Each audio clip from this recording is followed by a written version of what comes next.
especially the mentorship program for single parents. Actually, we're up to 52 applications now, Melanie corrected. The latest batch came in this morning.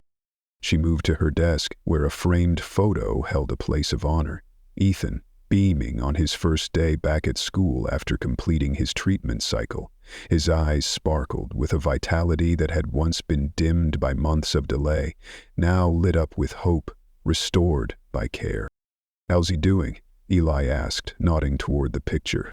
"Better than the doctors expected," she replied, her pride evident. "The new medication is working well. He even signed up for the science club next week." Eli grinned. "Future Helix employee, maybe?" Melanie shrugged, her gaze steady and warm. "Only if the company culture keeps evolving."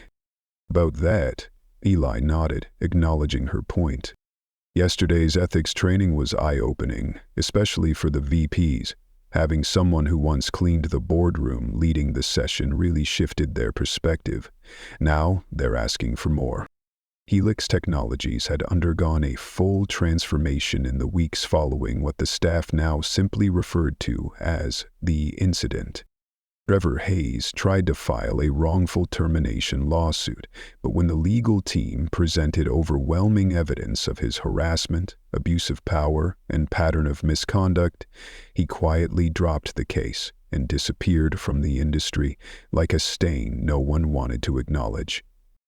Those who had laughed, filmed, or mocked Melanie that day, some were reassigned, others left the company, but notably, many stayed, with a newfound humility, a readiness to learn, and a desire to help build the new Helix. A company that listens. A company that looks down, not with judgment, but with awareness. A soft beep came from Melanie's intercom.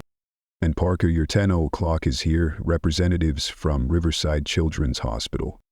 "Send them in," she replied, straightening her blazer, poised and calm. "This is about the corporate sponsorship program you proposed," Eli said as he stood beside her. "Helix will be funding a new treatment wing, exclusively for families who fall into the insurance gap. The board approved your budget unanimously." Before she could respond, 3 hospital administrators entered. Their expressions showed curiosity mixed with cautious optimism. None of them expected to meet the mother of a former patient, now sitting in an executive chair. "I'll leave you to it," Eli said, stepping aside. "We're still on for dinner Thursday. Sarah's been dying to reconnect." "Wouldn't miss it," Melanie smiled. "Ethan's been counting the days to see her again." As the meeting began, Melanie led with calm and clarity. There was no performance, no pretense.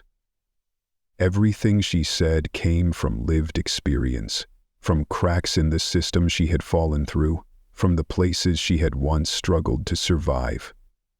Her solutions weren't theories, they were real, practical, and rooted in compassion. Later that afternoon, she ran into Sarah, the only person who had dared to speak up for her during the chaos of that unforgettable day. "How's the new title treating you?" Melanie asked, gesturing to Sarah's new employee badge, Head of Engineering, printed boldly across it. "Still getting used to it," Sarah replied with a modest smile. "But it's good, really good. I've been working on a few ideas to make our systems more accessible for the support teams. Write them all up and send them straight to me." Melanie nodded. "That's exactly the kind of thinking Helix needs right now." They parted ways in the executive hallway, a space Melanie once only passed through with a mop in hand. Now she walked toward the CO's office with confidence, heading to her weekly strategy meeting. The path from a cramped janitor's supply closet to a top-floor office still sometimes felt like living in 2 parallel worlds. But with each passing day, that feeling faded. She no longer felt out of place. She was where she belonged. Eli was on the phone when she stepped into the office, but waved her in. As she waited, her eyes wandered across his desk and stopped at a framed photo she hadn't noticed before. A small clipping from a local Pennsylvania newspaper, dated 15 years ago. The headline read, "Teen girl intervenes in assault, prevents serious injury."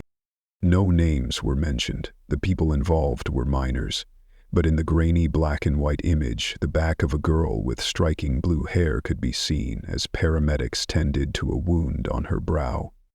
Melanie instinctively touched the faint scar above her eyebrow. Eli hung up the phone and caught her gaze. "I've kept that for all these years," he said quietly, "to remind myself that courage usually comes from the places no one's looking." "So, why did you really create this position for me?" Melanie asked. "Was it gratitude, guilt, pity?" Eli paused, meeting her eyes without flinching. "None of those, though maybe they're what pushed me to step in that day. This role exists because you showed me exactly what this company had lost: perspective, courage, and real care for people." His voice dropped slightly, more serious now. "When someone shows you who they are through action, and you don't listen, you're a fool." Maloney nodded. She didn't need flattery, she needed truth, and she had just received it. "And when someone saves your family," Eli added, "you protect theirs, even if they never realized they had." The circle had closed, not through fate, but through real choices. Quiet, powerful, and never meaningless. The woman once forgotten in a faded cleaning uniform had become the voice for a generation of workers who needed to be heard. And sometimes, it's the one who scrubs the floors, who has the clearest vision for cleaning up an entire broken system,